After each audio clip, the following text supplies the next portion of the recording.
ஒரு ஆசிரியர் தங்களுடைய கல்வியை அல்லாஹ்வினுடைய பொருத்தத்தை பெறுவதற்காக மட்டுமே பிறருக்கு போதிக்கக்கூடியவராக இருக்க வேண்டுமே தவிர அவர்களிடத்திலிருந்து ஏதாவது ஆதாயத்தை அடைய வேண்டும் என்கின்ற நிலையில் அவர் கல்வியை போதித்தல் கூடாது அப்படின்னு சொல்றாங்க.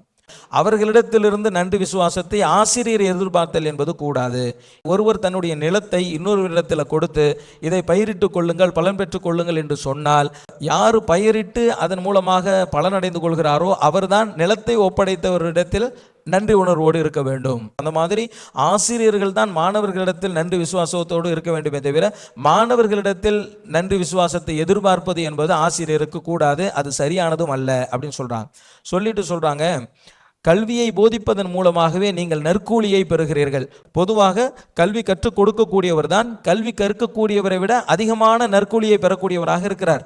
அப்ப அதிகமான நற்கூலியை பெறுவதற்கு காரணமாக இருக்கக்கூடிய அந்த மாணவர்களிடத்தில் இவர்தான் நன்றியோடு நடந்து கொள்ள வேண்டுமே தவிர அந்த மாணவர்கள் நன்றியோடு நடந்து கொள்ள வேண்டும் என்று எதிர்பார்த்தல் கூடாது அப்படின்னு சொல்றாங்க. அல்லாஹு ஜல்லஷானு தஆலா திருக்குர்ஆன்ல சொல்றான், வயா கௌமி லா அஸ்அலுக்கும் அலைஹி மாலா இன் அஜ்ரிய இல்லா அலல்லாஹ்.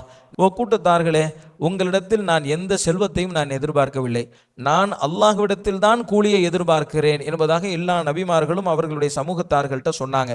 அந்த மாதிரி கல்வியை போதிக்கக்கூடியவர்களுடைய அளவுகோலும் என்ன அப்படின்னு சொன்னா, அவர் எல்லா வகையான வெகுமதியையும் அல்லாட்ட தான் எதிர்பார்க்கணுமே தவிர மக்கள்கிட்ட எதிர்பார்க்க கூடாது அப்படின்னு சொல்றாங்க.